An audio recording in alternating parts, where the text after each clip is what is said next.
What's up, y'all? This your girl Jay Renee with Prison Ride Radio. I hope that you're doing well.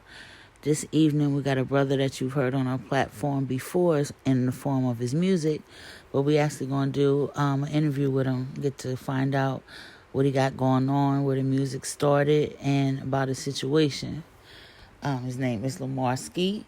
Without further ado, let's jump right in there. What's up, bro? Good evening.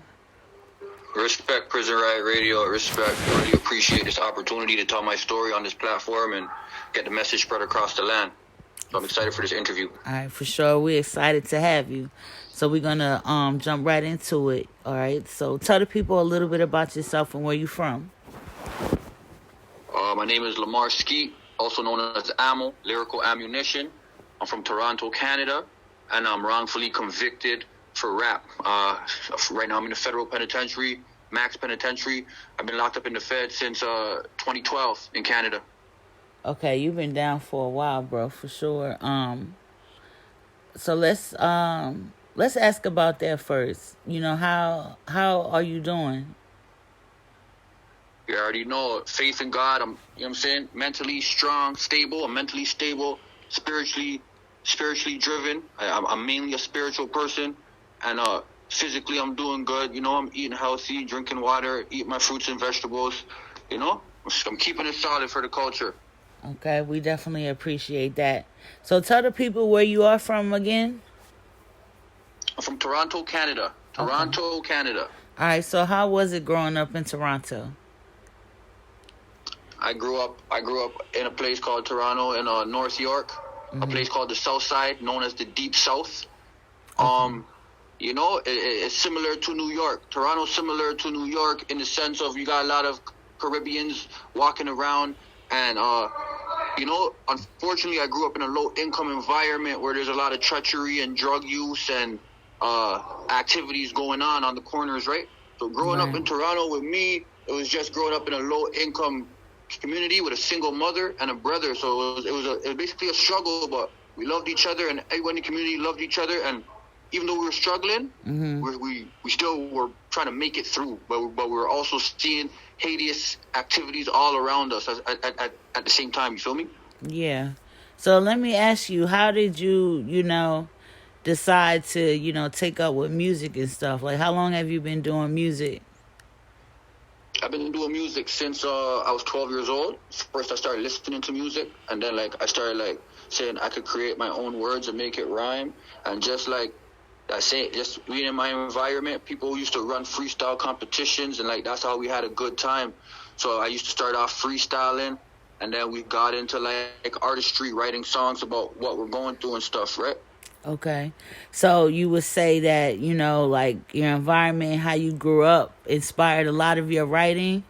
And definitely. Okay. Did you have any artists that inspired you, or was it mostly just on your own situation? Definitely, obviously I was listening to rap music, Tupac Shakur, Biggie Smalls, Jay-Z, Kanye West, the true legends that inspired the culture in those times when I was growing up. Eminem, don't forget about Eminem.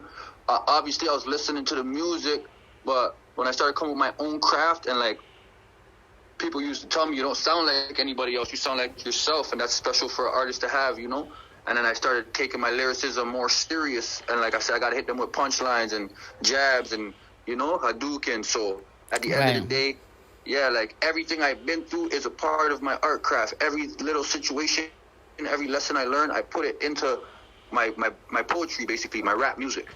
Yeah, I was going to say that, the music that I've heard from you is very poetic. So it's more than just rap. It's poetry as well. So you definitely gotta. I call rap. I definitely call rap reality and poetry. You know what I'm saying? Okay. Reality and poetry, rap. So I'm giving you reality because everything I'm saying on my vocals is real, and then is delivered in a poetic manner, right? Right, for sure. Now, speaking of music and your delivery and things like that, I know that we were talking and you're wrongfully convicted, correct? Correct. All right. Correct. Thank you for that. Yeah, so I want you to Um, explain to them exactly how that came to be and how music ties in with that. okay. Well, I was in the Don jail awaiting my trial. As I said, I came to the feds in 2012. That's when I got wrongfully convicted. In 2012 is when they sent me to the penitentiary. But in 2010 to 2012, I was sitting inside the provincial remand center, if you will. So this is where you get reprimanded, and they're making your trial for you, and you're awaiting your trial. During my trial, before my trial, when I was in the Don jail, I wrote a rap and recorded the rap over the phone called "Live from the Don," and it was strictly only about the Don jail. As I said, I rap about everything I'm seeing, all the life lessons I'm going through. So I was in the Don jail, just telling you a story about how it is in the Don jail, and they admitted that evidence from me rapping about the jail inside my trial to, make me look belligerent to the jury, even though that the rap had nothing to do with the matter that was at hand in the courtroom. The rap had nothing to do with that. The judge still allowed the jury to hear it, just to tell the jury, like, I'm a rapper, and, like, rappers are bad people. So, you get what I'm trying to say? Yeah. That's how I was convicted for rap. And there's also another important piece of evidence to mention to the audience, that there was an attempt murder charge entered into the trial, and the jury was allowed to hear it, even though that charge was withdrawn from me. So I was previously charged for an attempt murder, and unfortunately, the victim who charged me for that attempt murder is the victim who died in the murder case. So they were trying to use the attempt murder case as motive why they would think that I would have a motive to commit a homicide, right?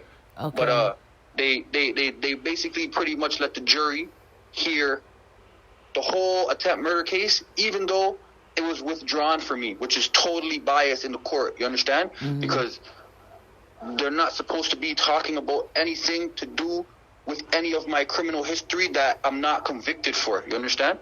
Right. So these are two major key points in this whole wrongful conviction. Okay. So let me ask you. And not to mention, go ahead, bro. Not to mention, 1 year later after my trial, I'm sorry for cutting you off, but after my trial, 1 year later, in 2013, so in 2012 is when I got convicted wrongfully. In 2013, somebody else was charged for that attempt murder. You understand? So now it's factually proven by the system, by the Toronto police, that Mr. Skeete had nothing to do with that attempt murder in 2008 that he was charged for, because in 2013, somebody got charged for that attempt murder. You understand? Right. So what do they have to say about that when faced with that? Well, I got all my appeals denied. All my appeals are exhausted. So right now I'm with Innocence Canada. And pretty much in Canada now they're introducing a new legislation. It didn't get passed yet, but to make wrongful convictions for black people go faster. It's called the Milgird Law. The Milgird's Law. So hopefully that process could get handled by the federal government, and cases that have strong merit, like a case like my case that is a national issue, first of all, and second of all, there's other bits and pieces to the puzzle it's just not making sense why he's getting his appeal denied. You understand? So there's definitely a lot of issues to address, but regardless of anything, I'm going to still stay firm and still stand on my truth and keep it solid. All right, for sure. How can the people help you when it comes to what you got going on with your fight for your freedom?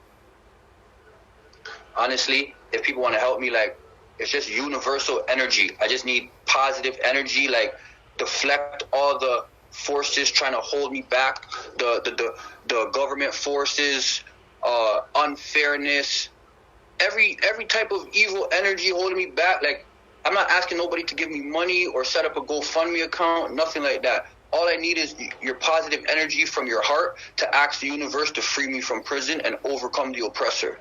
That's it. Okay. Think that's not a lot to ask for, bro. We definitely sending it your way from us. So let me ask you, I know we don't got too much time left, but, what have you been doing with your time since you've been fighting, for your freedom?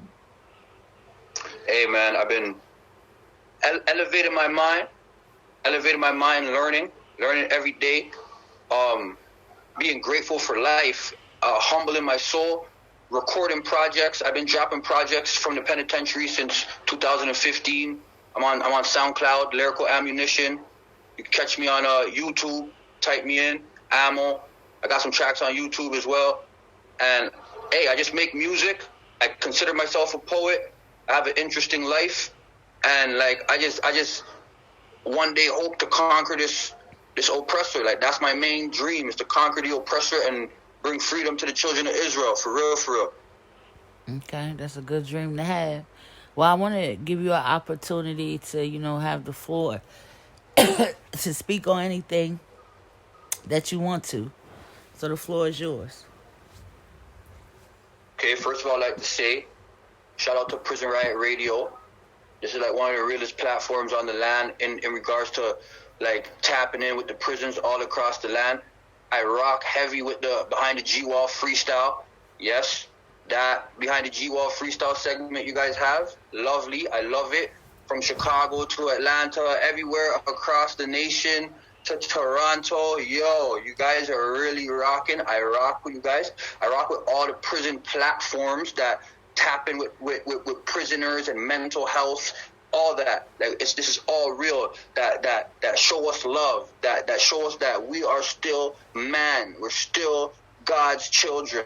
I really respect everybody doing that, especially Prison Riot Radio, for sure, for sure. We appreciate you, bro. You're definitely a creative mind. I appreciate the music and the vibe that you put into the atmosphere. You know what I mean? And we are here with you in solidarity as you fight for your freedom. Respect. So I really appreciate this interview. It really uplifted my spirit to be able to connect with the masses and put my voice on the frequency with you and to reach this across the land. I really appreciate this opportunity. We appreciate you, bro. All right. You guys take care. Prison Riot Radio, logging off.